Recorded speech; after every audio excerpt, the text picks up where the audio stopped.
تو افضل ترین وقت اس کا ہے سحری کے وقت. یا وطر کے بارے میں بیان کر رہے ہیں؟ تہجد اور وطر ایک ہی جی چیز ہے. نارملی جس طرح ہم ہاں، پڑھ اس کے لیتے ساتھ ہیں. نفل جب آپ نے پڑھے جی. تو آخر میں وطر پڑھنا ہے. ٹھیک ہے. تو یہ آپ سحری کے ٹائم رات کا آخری حصہ جو ہے تیسرا آخری حصہ جی.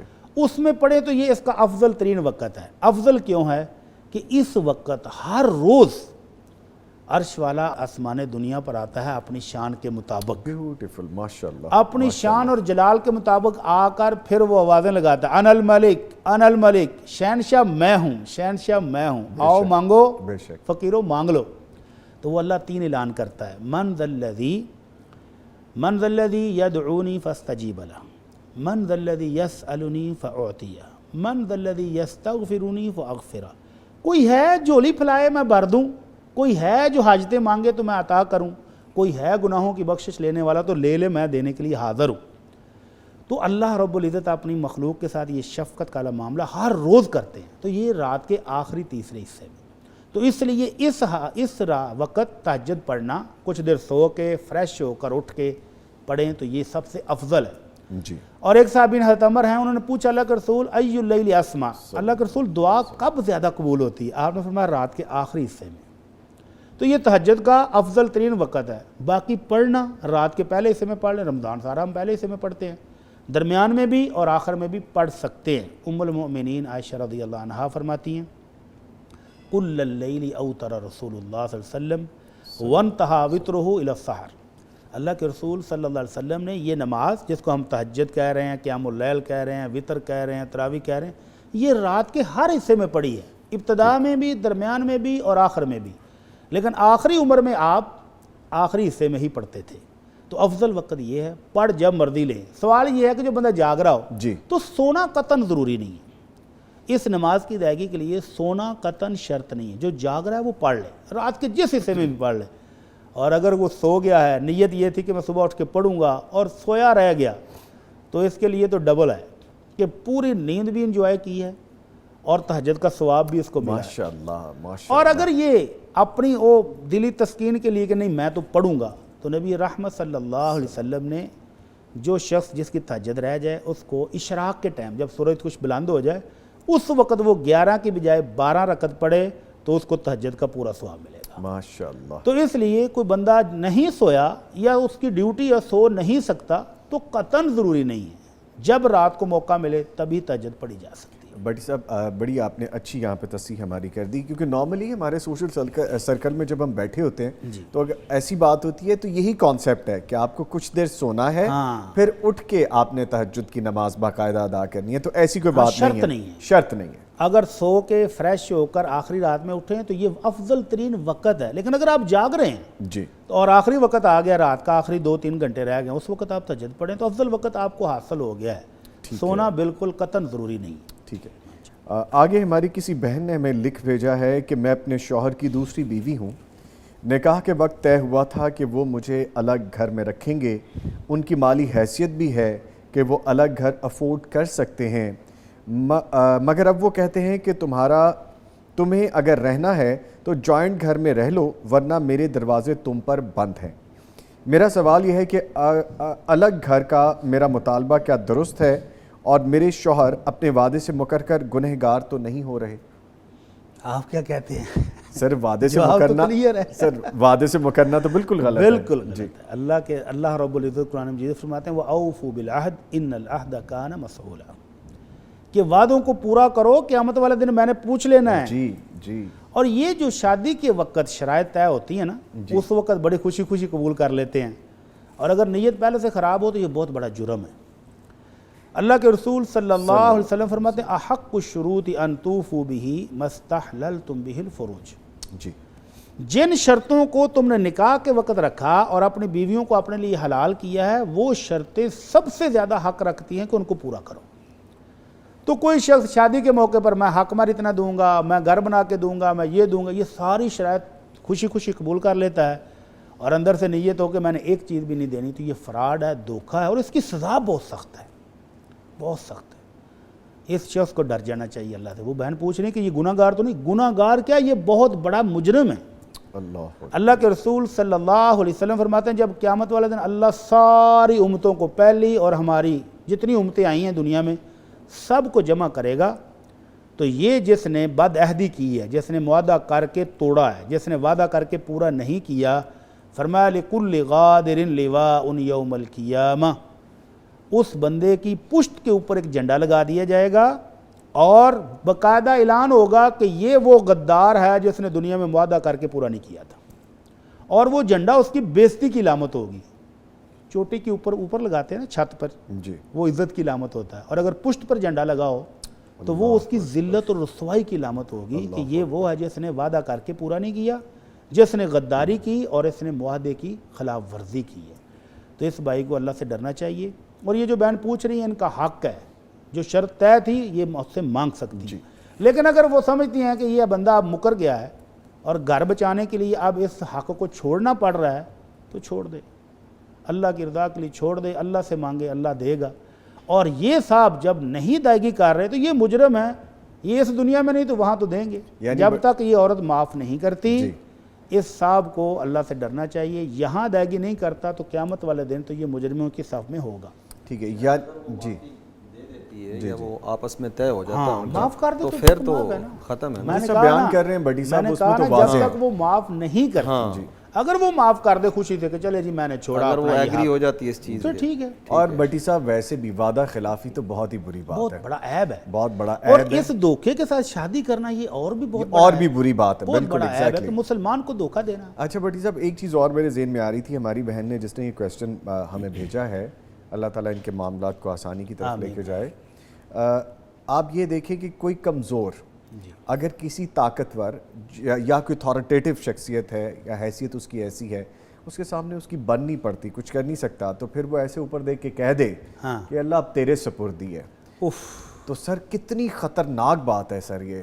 جب اس نے معاملہ اس عدالت میں بھیج دیا, کے پاس بھیج دیا ہے, تو پھر اس بندے کو بہت زیادہ ڈرنے کی ضرورت ہے, کیونکہ جب تک یہ کمزور کے پاس تھا مکمکہ ہو سکتا تھا, اب جب بہت اوپر تک وہ چلا گیا ہے تو اس کو زیادہ ڈرنے کی ضرورت ہے, کیونکہ وہ مالک ہر چیز پر قادر ہے. یہ جو ابھی سب کچھ افورڈ کر سکتا ہے اور مکر رہا ہے, اگر وہ اپنی نعمتیں واپس لے لے اور یہ محتاج ہو جائے تو پھر یہ کیا کرے گا. جی بالکل بالکل. اور ایسا دنیا میں کئی بار ہم نے دیکھا, جی دیکھا بالکل, کہ اربوں کی جائیداد والا وہ چند لقموں کے لیے ترس رہا ہوتا ہے. اللہ اکبر اللہ اکبر. تو احتیاط بہت ضروری ہے, بہت ضروری, اور جو کہا ہے اس کو پورا کرنا ضروری کرنا ہے. چاہیے. یا پھر جیسے قاری صاحب نے کہا ہے کہ معافی موفی مانگ لے ذرا, تھوڑا کہ ہاتھ ہلکا کرنا. ڈرانے کی طرف ہی جا رہے ہیں, تھوڑا سا دوسری ہم نے کہا کہ ان کو بھی بتائیں کہ تھوڑا نرم آ. اچھا بٹی صاحب مجھے لگ رہا ہے قاری صاحب نے خاص طور پہ اس بات پہ تھوڑا فوکس کیا, مجھے کچھ دال میں کالا لگ رہا ہے, یا دال پوری کالی ہے سر. قاری صاحب یہ کہہ رہے ہیں کہ بیویوں کے مطالبات تو ہوتے ہی ہیں, تو مکمکہ کر کے ڈیل کر کے جان چھڑا لیں. اگر طے ہو جائے یا مفاہمت ہو جائے تو ذرا منتر لا کر لیں کہ ذرا ہاتھ والا کر لیں, مطلب ہائی درجے پہ. اچھا اب قاری صاحب یہ ہو گیا, یہ دیکھیں نا, پھر اس کو بھی تو اتنا سخت رویہ نہیں نا اختیار کرنا چاہیے کہ تمہارے لیے اس گھر کے دروازے بند ہیں, چل یہ غلط. وہ بھی تھوڑا پھر نرم ہو نا, ہو سکتا ہے وہ نرمی اس میں کوئی انداز بدل جاتا ہے نا. وعدہ خلافی کے بعد اکڑنا یہ اور بری بات ہے, لیکن قاری صاحب سے اب نا تھوڑی بعد میں گفتگو کرنا ضروری ہو گئی ہے پروگرام کے بعد. تو سر آپ سے بیٹھتے ہیں پھر بعد میں, کیونکہ سافٹ کارنر ادھر سے اسپیشلی آیا ہے, تو وہ معاملہ آپ سے ڈسکس کریں گے سر. اینی وے آگے پوچھا جا رہا ہے کہ ہم 3-4 دوستوں نے پیسے ملا کر ایک بکرا خریدا ہے, ہم قربانی تو کسی ایک کے نام سے ہی کریں گے, لیکن گوشت اور قیمت میں سب شریک ہوں گے, ہماری رہنمائی کریں کہ ایسا کرنا جائز ہے. اللہ اکبر. اللہ رب العزت ان بھائیوں کو رزق حلال اور وسیع حلال رزق کے ساتھ مالا مال کرے. آمین. خواہش ان کی یہ ہے کہ ہم بھی قربانی کریں, جی, لیکن پیسے اتنے نہیں ہیں کہ الگ الگ بکرا کر سکیں. تو ان بھائیوں کے لیے عرض یہ ہے کہ بکرے میں شراکت نہیں ہوتی, اونٹ میں شراکت ہے, گائے میں شراکت ہے. تو یہ جتنے پیسے بکرے میں ڈال رہے ہیں اتنے پیسے گائے اور اونٹ میں ڈال کے شریک ہو جائیں. بکرا وہ کہہ رہے ہیں جی کوئی ایک ہی کرے گا, نہیں, جب وہ ایک کرے گا آپ نے بطور تحفہ اس کو پیسے دے دیے, لو جناب یہ ہماری طرف سے ہدیہ ہے, پھر وہ مالک ہے, پھر وہ آپ کو برابر گوشت بانٹ کے دینے کا ذمہ دار نہیں ہے. پھر وہ بکرا اس کا ہے, وہ چاہے تو آپ کو کلو دے یا 2 کلو دے یا نہ دے, یا صرف تسلی دے, یا صرف کھانا پکا کے کہو لو جی آؤ ایک دفعہ کا کھا لو, پھر وہ مالک ہے.